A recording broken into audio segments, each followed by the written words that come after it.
तो last episode में हमने देखा था कि गैंग अचानक यूरी का हाथ ही पकड़ लेता है। तब यूरी उसे यहाँ देखकर बहुत ही सरप्राइज होती है और खुश भी। फिर दिखाया जाता है कि गैंग पहले यूरी के होटल गया था, तब वहाँ उसे जीसू से यूरी की लोकेशन का पता चला, इसलिए वो यहाँ आ गया और यूरी का हाथ पकड़ने के लिए उसने भी ग्लव्स पहने थे, ताकि ऐसे ही सही वो यूरी की हाथ पकड़ने वाली इच्छा भी पूरी कर सके। और यूरी का मूड भी थोड़ा ठीक नहीं था, तो उसे ठीक करने के लिए पहले वो खाना खाते हैं और यूरी ने उसे कुछ काम भी कहा था, तो वो उस चीज को अपने साथ लेकर आया था। ये देखकर तो वो बहुत ही खुश होती है। तो गैंग उसे बताता है कि मेन इन्फॉर्मेशन निकलवाने में उस्ताद है और उसे हैना के बारे में काफी कुछ पता चला है। हैना और उसके भाई के बीच एक बड़ा मैटर है, जिसके बारे में उसे एक आर्टिकल से पता चला। कि तभी गैंग को मिन का ही कॉल आ जाता है। वो बताता है कि हैना ने अपने पर्सनल अकाउंट से एक पोस्ट किया है और वहां से उसने पहले भी कई पोस्ट की है, तो मतलब वो वहीं होगी। तब मिन उन्हें वो फोटो और कोऑर्डिनेट्स भेजता है और साथ ही एक फॉर्म भी भेजता है, जिससे उन्हें पता चलता है कि हैना के आर्ट म्यूजियम के डिस्ट्रक्शन के खिलाफ एक पिटीशन दायर किया गया है। बस इसके बाद दोनों उस फोटो के जरिए हैना तक पहुंच जाते हैं। तब यूरी हैना को बताती है कि वो सिर्फ हैना की वजह से सीईओ नहीं बने रहना चाहती, बल्कि असली वजह वो सेना हॉल है, जो उसके डैड ने उसकी माँ के लिए बनाया था। वो भी उसके लिए वैसे ही इंपॉर्टेंट है जैसे कि हैना के लिए उसका आर्ट म्यूजियम। असल में हैना के डैड की मौत के बाद आर्ट म्यूजियम उसके भाई को विरासत में मिला था, लेकिन बिजनेस बढ़ाने के लिए उसने बहुत सारा कर्ज ले लिया।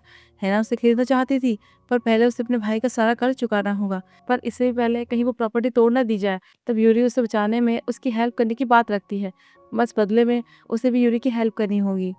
यूरी कहती है कि वो उस प्रॉपर्टी को नेशनल कल्चर हेरिटेज साइट का दर्जा दिला देंगे, क्योंकि वो बहुत ही पुरानी थी और जिससे कोई भी उसे नुकसान नहीं पहुंचा पाएगा।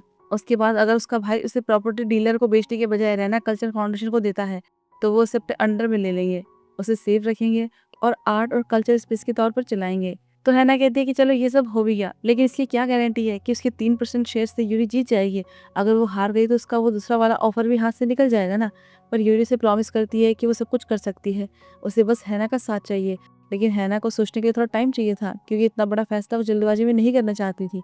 इसके बाद यूरी उसे वही गिफ्ट देती है जो कि गैंग लेकर आया था, और फिर दोनों वहां से चले जाते हैं। तब गैंग को मिन का कॉल आता है और वो उसके और पिलडोंग के लिए वहां से गिफ्ट लेकर आने के लिए कहता है, क्योंकि पिलडोंग उससे बहुत नाराज था कि वो बिना बताए चला गया।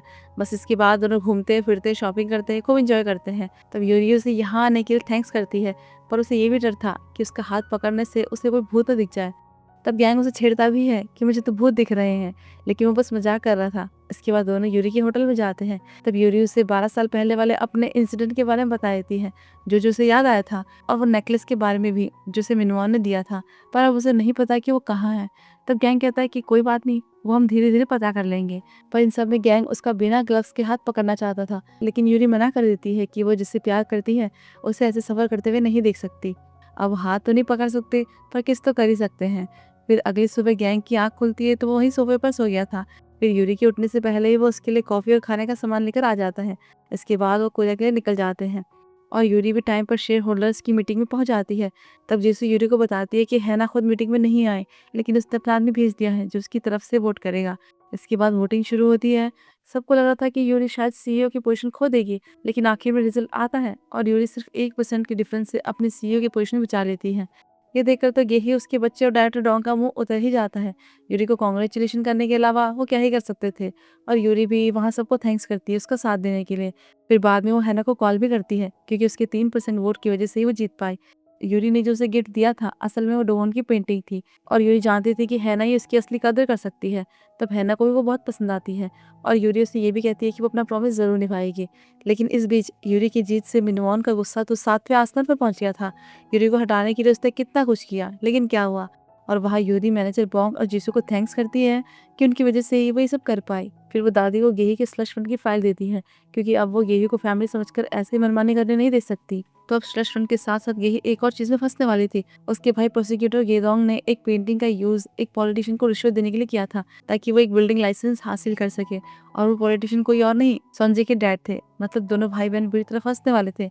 जबकि दूसरी तरफ गैंग घर जाता है तो दादी गुस्से में उसे खूब सुनाती है कि उसने यूरी के ब्लैक मंकी ईयर में पैदा होने के बारे में झूठ क्यों कहा। वो कहता है कि अब इन सब से फर्क क्या ही पड़ता है, ये सब कौन देखता है। तो दादी उसे उनकी चिंता की असली वजह बताती है। कहती है कि एक शमन ने कहा था कि ब्लैक मंकी के साल में जन्मा कोई इंसान तुम्हें दूसरी जिंदगी देगा, और जिस इंसान का दिल तुम्हारे सीने में आज धड़क रहा है उसका जन्म भी उसी साल में हुआ था। इसलिए अगर तुम उसी साल वाले किसी इंसान से जुड़ोगे तो तुम्हें मिली ये एक्स्ट्रा लाइफ छोटी हो जाएगी।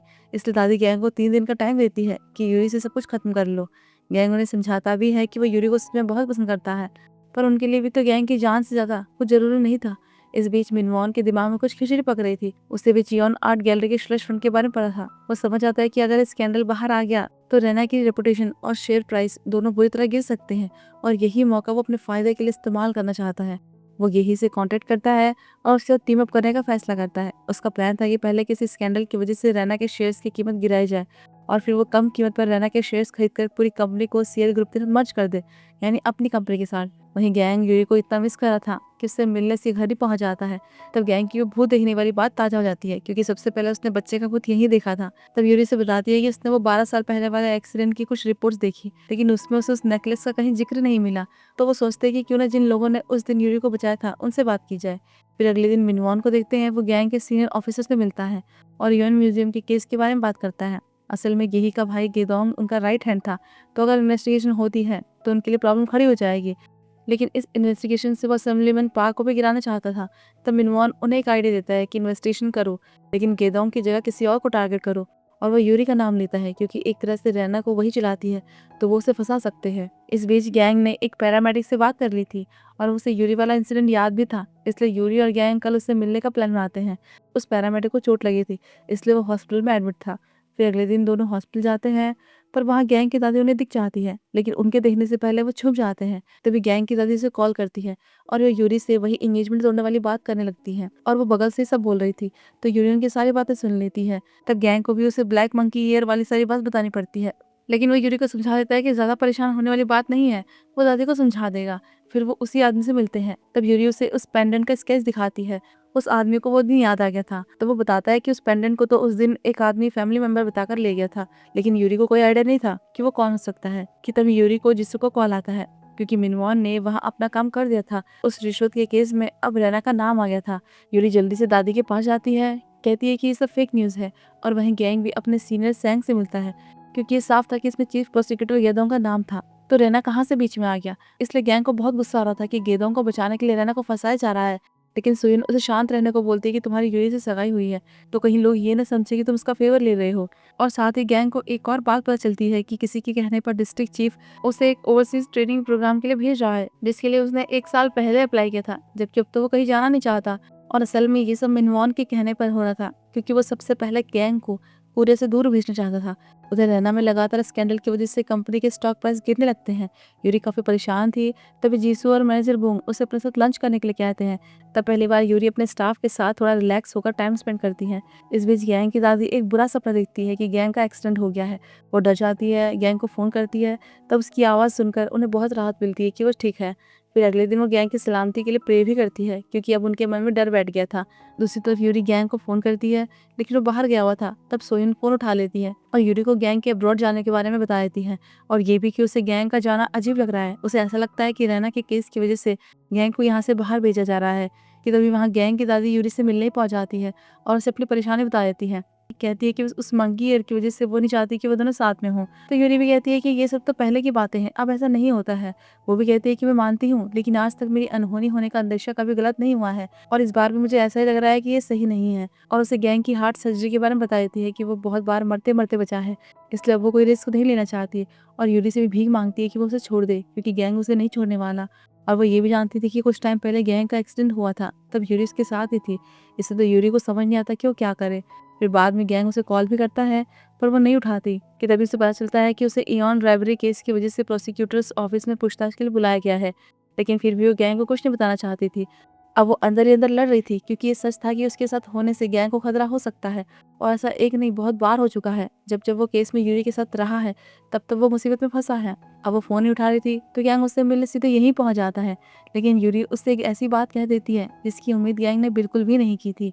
यूरी उससे कहती है कि वो उनकी एंगेजमेंट तोड़ देते हैं। ये सुनकर तो गैंग चौंक ही जाता है, और यहीं पर ये एपिसोड खत्म होता है। तो फिर हम जल्दी मिलते हैं अगले एपिसोड में।